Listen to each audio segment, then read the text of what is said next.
Times news channel देखे आप सभी दर्शकों का बहुत बहुत स्वागत है। मैं हूं रमनदीप कौर। इस वक्त की बड़ी खबर आ रही है प्रयागराज से। क्या है पूरा मामला, देखने के लिए बने रहिए हमारे साथ। नोटबंदी और 3 तलाक के बाद जहां अब वक्फ संशोधन बिल लोकसभा में पेश हुआ है और जिसके बाद कुछ मुस्लिम समुदाय के लोग सिख समुदाय के संग सुभाष चौराहे पहुंचे और हाथ में पीएम मोदी सीएम योगी का पोस्टर लेकर मिठाई खिलाते दिखाई दिए।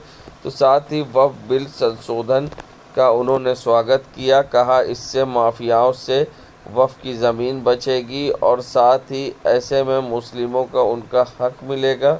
और क्या कुछ कहना था यहाँ आए मुस्लिम समाज के लोगों का जश्न मनाते हुए, उन्होंने क्या कुछ कहा है, आइए दिखाते हैं आपको किस तरह से उन्होंने वक्फ संशोधन बिल का समर्थन किया है। मगर दूसरी तरफ एक पक्ष ऐसा भी है जो लगातार इस बिल का विरोध कर रहा है। तो साथ ही जहां दोनों पहलू देखने को मिल रहे हैं, जहां कुछ लोग समर्थन कर रहे हैं तो कुछ लोग इसका विरोध कर रहे हैं। फिलहाल यहाँ पर जश्न मनाने वाले, समर्थन करने वाले लोगों को क्या कहना था, आइए दिखाते हैं।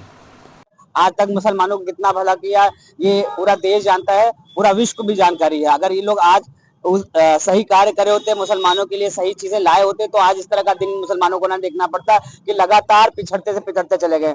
माननीय हमारे प्रधानमंत्री नरेंद्र मोदी जी ने 3 तलाक का मुद्दा हल करके अभी वक्फ बोर्ड पर जो संशोधन है उसकी भी, क्योंकि तीसरे नंबर की संस्था है पूरे भारतवर्ष में जिसके पास इतनी प्रॉपर्टियां हैं, इतनी जमीन जायदादें हैं, लेकिन मुसलमानों के लिए कहीं उस तरह से यूज आज तक नहीं हुआ। अगर आज यूज हुआ होता तो बहुत बेहतरी हो जाती मुसलमान कौम के लिए। नरेंद्र मोदी जी की सरकार नहीं आई थी तब से डरा रहे हैं कि अब मुसलमानों को यहाँ भेज दिया जाएगा, वहां भेज दिया जाएगा। कुछ हुआ भाई? आज भी शरीफ सच्चे मुसलमान जो भारतीय राष्ट्रीय सोच के साथ काम करते हैं उनके साथ कोई भेदभाव नहीं है। हाँ, आप कभी बदमाशी करते हैं, आप गुंडाई करते हैं, कहीं भी आप गलत चीजों में लिप्त रहते हैं तो आपको सबको जो सजा मिलती है वही आपको भी मिलेगी। आज है और जो विधवा महिलाएं हैं, माताएं हैं, उनको हक मिलेगा। मातृ शक्ति को भी 2 सीटें दी गई हैं। कमेटी में अब 2 महिलाएं भी रहेंगी जो अपने समाज की महिलाओं की, बहनों की दुख दर्द को बता सकेंगी, उनको उनका अधिकार दिला सकेंगी, चाहे आवास हो, चाहे पेंशन, जो भी वक्फ बोर्ड से उनकी समिति के होगी के साथ दान पुण्य करना है, उनको मदद हो सकती है। हमारे साथ मुस्लिम महिलाएं भी हैं, मुस्लिम समाज के मैं सरदार पपिंदर सिंह। सारे देशवासियों के लिए बहुत अच्छा है, सारी महिलाओं के लिए, गरीबों के लिए, जो थोड़े पिछड़े हुए उनके लिए, सबके लिए अच्छा है। लेकिन इस बात को कोई समझता नहीं है। जब उनके साथ भी जब हो जाएगा तो खुद ही समझ में आ जाएगा कि अच्छा कर रहे हैं कि खराब कर रहे हैं। वक्फ का इसमें गरीब जो पिछड़े समाज के लोग हैं उनके लिए बहुत ही फायदा होगा। वक्फ की संपत्तियां लोग जो कब्जा किए हुए हैं अवैध तरीके से, उसको अपने यूज में लेते हैं और उनकी कमाई होती है। कोई एक आदमी अगर उसका मुतवल्ली बन गया है या कोई आदमी किसी चीज का मालिक बन गया है, वो अपने परिवार को भर रहा है, अपनी जेबें सेक रहा है, ना कि किसी गरीबों के ऊपर ध्यान दिया जा रहा है, किसी पिछड़े लोगों के ऊपर ध्यान नहीं दिया जा रहा है। वक्फ बिल सरकार ला रही है, बहुत ही अच्छा काम है। एक बार फिर से आरबीआई की नई गाइडलाइन चौंकाने वाली सामने आई है। ऐसे में लोगों का इस गाइडलाइन को क्या कहना है वो भी दिखाएंगे। बता दें 1 मई से जहां अब एटीएम के फ्री ट्रांजैक्शन के बाद 23 रुपये ग्राहकों को चुकाने पड़ेंगे। जहां सबसे पहले अनलिमिटेड ट्रांजैक्शन होते थे, फिर उसके बाद जहां 5 से 10 ट्रांजैक्शन पर के बाद 10 रुपये लगता था, फिर उसके बाद जहां 5 ट्रांजैक्शन किए गए किसी भी एटीएम से और साथ ही 18 रुपये हो गया था, फिर 21 रुपये। अब 1 मई से ग्राहकों को 23 रुपये चुकाने पड़ेंगे। जी हाँ, 21 रुपये में अब 2 रुपये और बढ़ गए हैं और अब 23 रुपये चुकाने पड़ेंगे। 1 महीने से ये नियम लागू होगा और 1 मई से लोगों को ये पैसे देने होंगे बैंकों को।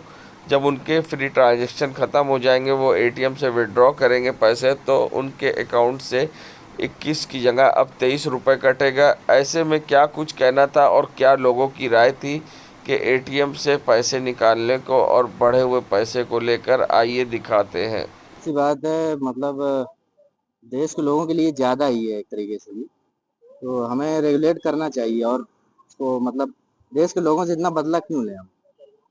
तभी तो जनता होकर। हाँ बिल्कुल, सरकार कमा रही है। थोड़ा में नुकसानदायक है और महंगाई के साथ साथ एक खर्च बढ़ गया है, ऐड हो गया।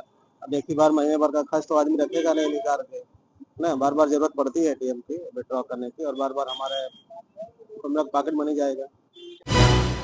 संगम नगरी प्रयागराज में जहां सिंगवेरपुर धाम में निषाद राज की जयंती पर 3 दिवसीय मेले का कार्यक्रम का आयोजन किया जा रहा है, जिसमें आज मुख्य अतिथि के तौर पर योगी आदित्यनाथ कार्यक्रम का उद्घाटन करेंगे। साथ ही 5 करोड़ 79 लाख रुपए की कई 181 परियोजनाओं का लोकार्पण और शिलान्यास भी करेंगे। और क्या कुछ कहना था प्रेस वार्ता करते हुए करछना के विधायक पीयूष रंजन निषाद का, विधायक दीपक पटेल का और गुरु प्रसाद का। आइए दिखाते हैं आपको किस तरह से कार्यक्रम को लेकर क्या कुछ कहा है और किस तरह से जानकारी दी है। होने वाले हैं, किन किन कार्यक्रमों में शिरकत करेंगे और क्या सौगात सिंगवेरपुर धाम को दे सकते हैं। कल का ये जो कार्यक्रम है, भगवान निषाद राज गुरु के जन्म उत्सव का ये कार्यक्रम का भव्य आयोजन हो रहा है, जिस कार्यक्रम में हमारे प्रदेश के यशस्वी मुख्यमंत्री योगी आदित्यनाथ जी उस कार्यक्रम में मुख्य अतिथि के रूप में पधार रहे हैं। और यह कार्यक्रम ये वह धरती है जहां से भगवान राम को निषाद राज जी ने पार उतारा था। यह धरती पूरे देश और पूरी दुनिया को संदेश दिया था, जहां से कि वह समरसता की धरती है। और उस जन्मोत्सव के पर्व के अवसर पे हमारे प्रदेश के यशस्वी मुख्यमंत्री जी पधार रहे हैं। सबसे पहले वो इस कार्यक्रम में आएंगे और वहां पे जो एक भव्य और दिव्य भगवान राम से गले लगते हुए प्रतिमा का स्थापना किया गया है, उस पे वो माल्यार्पण करेंगे।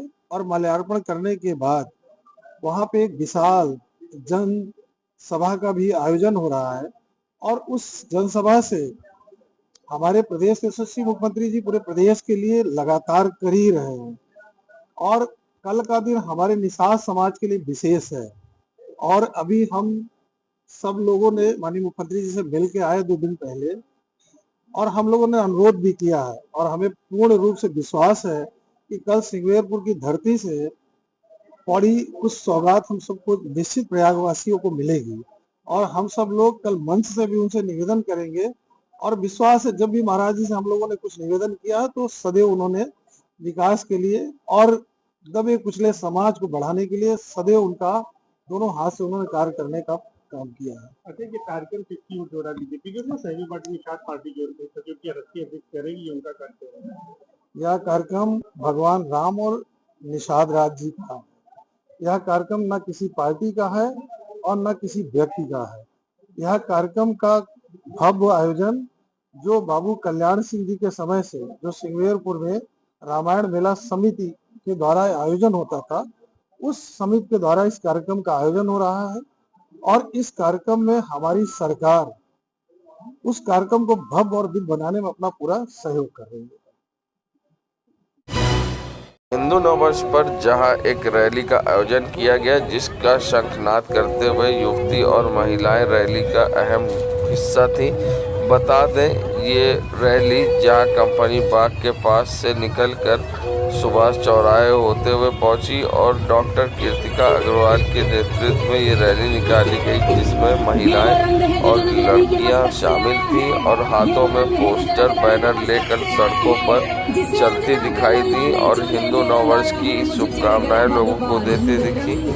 बता दें, डॉक्टर कीर्तिका अग्रवाल के नेतृत्व में ये रैली निकाली गई है और साथ ही ऐसे में हिंदू नववर्ष पर रैली निकालकर खुशियां मनाई है। देश दुनिया की खबरों के लिए world media times news channel को सब्सक्राइब करें।